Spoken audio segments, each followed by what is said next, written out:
नमस्कार, A1 24/7 news live मध्ये आपले स्वागत आहे। पाहुयात बातमीपत्र विस्ताराने। महाराष्ट्र धोबी परिटवरठी समाज आरक्षण समन्वय समिती सर्वभाषिक यांची नांदेड येथे बैठक संपन्न। दिनांक 8 डिसेंबर 2025 रोजी महाराष्ट्र धोबी परिटवरठी समन्वय समिती नांदेडचे संतोष औंढेकर यांच्या वतीने संविधान चौक नागपूर येथे समाजाच्या हक्काच्या आरक्षणासाठी उपोषणास बसून संविधानिक लढाई लढणार, अशी माहिती संतोष औंढेकर यांनी दिली आहे।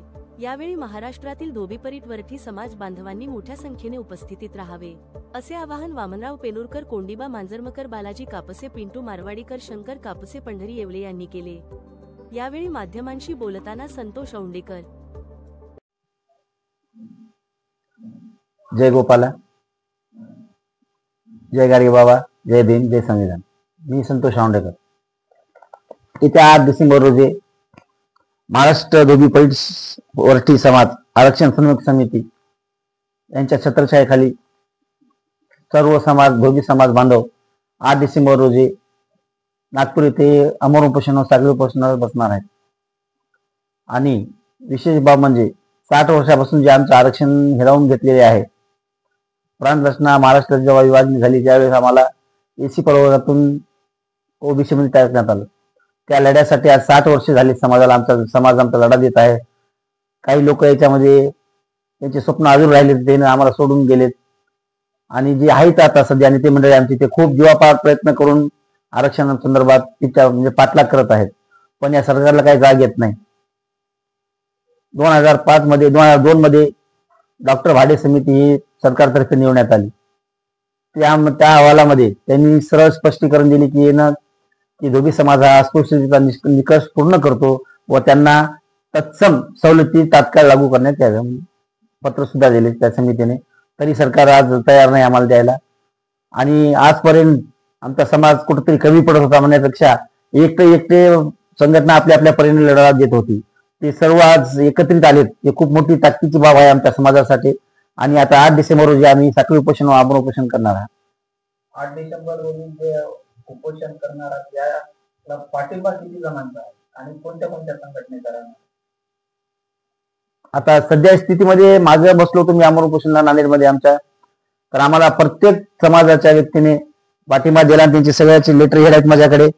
आम्ही अमर उपोषण केलं, त्या 4 दिवस बसलो होतो उपोषणाला मी।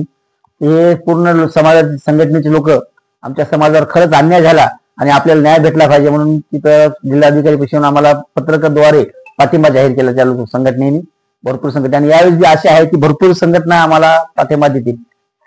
आंदोलनाची रूपरेषा काय? ते 8 तारखेपासून 11 तारखेपर्यंत धरणे आंदोलन उपोषण आमर उपोषण करायचं आणि प्लस 12 तारखेला अधिवेशनामध्ये विधान भवनावर महामोर्चा करण्यात येणार। मोर्चा हे शांततेच्या मार्गाने नाही, शांततेच्या मार्गाने निघेल। अजिबात सरकारला व जनतेला काही त्रास होणार नाही त्यामध्ये। या प्रकारे आम्ही पूर्ण करणार। मोर्चासाठी कुठून पूर्ण महाराष्ट्रातून धोबी समाज हा एकवटा येणार आहे। एकंदरीत किती पब्लिक असणार आहे मोर्चा? कमीत कमी 50,000 पब्लिक तरी जमेल। मी मागील 10-12 वर्षापासून भारतीय जनता पार्टीमध्ये काम करतो, तो सक्रिय कार्यकर्ता व चांगल्या पदावर होतो। पण आमच्या समाजाची मागणी कोणत्याच नेत्याने अशी अवलंबून धरली नाही किंवा त्याला न्याय देण्याचं काम केलं नाही। शेवटी मी भारतीय जनता पार्टीला जय श्रीराम करून बाजूला सरकलो आणि आम्हाला पक्षापेक्षा समाज मोठा आहे आणि समाजासाठीच आमचं म्हणजे लढा आहे। आणि या समाजाला आमच्या न्याय देणे गेले त्या कारणाने मी भाजप सोडलो आणि सध्या आमच्या संघटनेमध्ये समाजाचे काम करत आहे।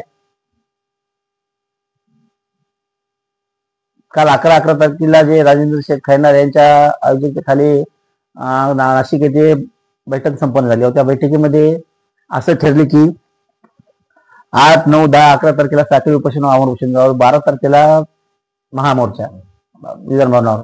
पण मला असं विनंती करायची आहे महाराष्ट्र धोबी परिट समाज आरक्षण समन्वय समितीला की आपण जे करायला त्या 4 दिवसामध्ये आपल्याला काही साध्य होईल काय?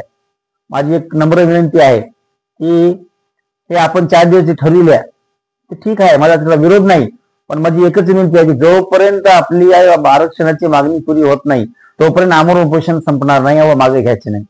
ही कळकळीची विनंती आहे आणि सर्व नेते मंडळींनी हे ठराव ठेवून हे ठराव मंजूर करून घ्यावा. तसेच उपोषणाला बसल्यानंतर आपल्यापैकी कोणताच नेता, कोणताच कार्यकर्ता किंवा कोण्या नेत्याला, मंत्र्याला 4 भेटीमध्ये भेटणार नाही किंवा बोलणार नाही.